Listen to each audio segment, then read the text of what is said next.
What if I told you becoming a millionaire doesn't require crazy risk, a six-figure salary, or working 24/7? You might think I'm crazy, but with this one account, you can be a millionaire by the time you retire. And that account I'm talking about is a Roth IRA. This one account might be the single most important account you've ever opened in your entire life. If you use it correctly, in your 20s, your future self will thank you forever. Now, before we get into what a Roth IRA is and what I hold in my Roth, I want to start by saying a Roth IRA isn't one of those get-rich-quick things. This is how normal people quietly become wealthy. Okay, let's break this down super simple. A Roth IRA is a retirement investment account where you invest money that has already been taxed. It grows tax-free and you withdraw it tax-free in retirement. Yes, you heard me correctly. You never pay taxes on the growth. So for example, if your investments turn $50,000 into $500,000, you don't owe the government $1 on that growth. This account is so much more important in your 20s because of one simple factor, and that's time. It doesn't require skill or intelligence or picking the perfect stock, even though I have options for stocks or groups of stocks that I recommend, but we'll get into that later. Time is the most important factor when investing. Let me give you an example real quick. If you invest $6,000 per year starting at 22 and average 8% returns, by 60, you're sitting on well over $1 million. But what if you wait until 32 to start, for example? You could literally cut that number in half. That's how important compound interest is. Einstein once said, compound interest is the 8th wonder of the world, and your 20s are when it works the hardest for you. Alright, now here's the part most people don't think about. In your 20s, you're probably making the lowest income you'll ever make in your life. So what that means is your tax rate is low. That means paying taxes now and locking in tax-free growth forever is usually a smart move. When you're in your 40s making six figures, your tax bracket might be way higher. So would you rather pay low taxes now or high taxes later? This is just another reason why a Roth is so powerful when you're young. Alright, now let's get into the flexibility of a Roth, which I rarely hear people talk about. So with a Roth IRA, you can withdraw your contributions, not your earnings, your contributions, at any time without penalty. So, for example, if you put in $20,000 over a few years, that $20,000 is accessible if you absolutely need it. It's not locked away forever, how many people think. Now, this doesn't mean to treat it like a savings account, but having that flexibility makes it even more beginner-friendly. This next part is very important because many people get confused when opening a Roth. So actually opening the account is just step one, but you actually have to invest in stocks or index funds once you open that account. If you're in your 20s and you're just a beginner, keep it very simple, low-cost index funds. To keep it simple, an index fund is a collection of stocks that allows you to own a large part of the market instead of just one company. So for example, you can buy an index fund that tracks the S&P 500, the top 500 companies in America, instead of buying stock in just one company and hoping it does well. In your Roth, you don't need to overcomplicate things. You don't need 15 stocks.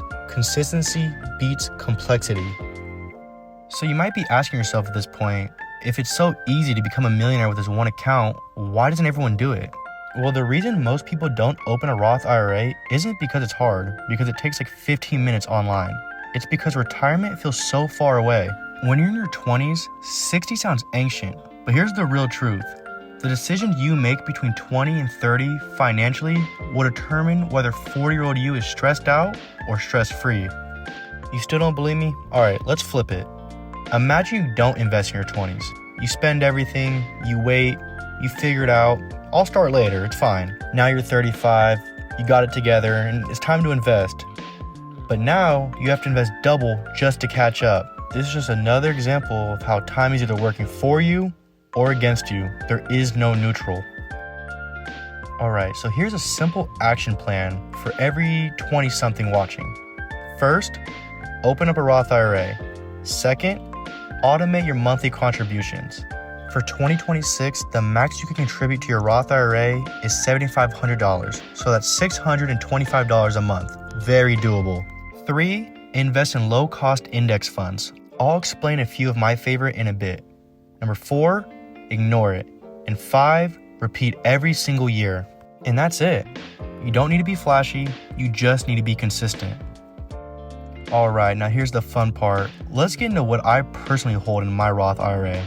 Because theory is cool and all, but what does this all look like inside the account?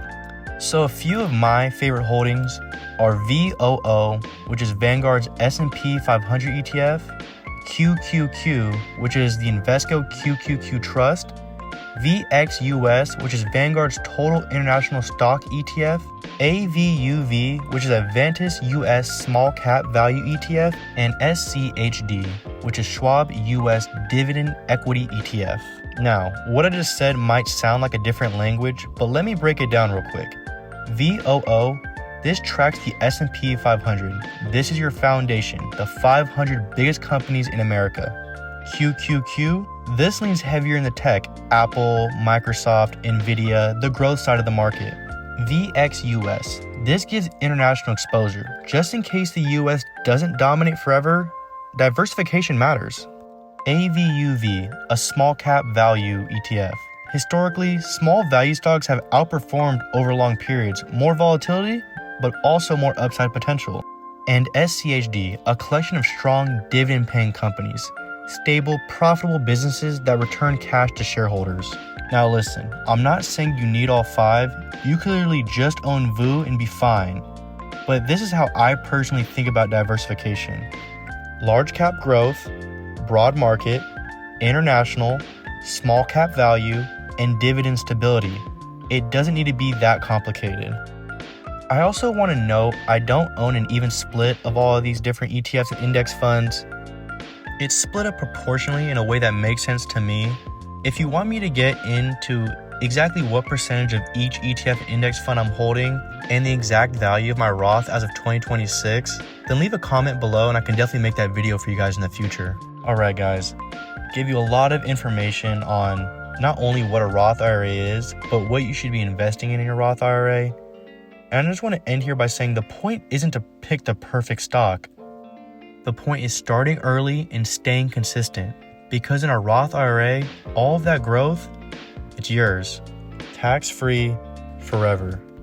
Alright guys, if you liked today's video, please let me know. Leave a comment, leave a like, and I'll see you guys in the next one.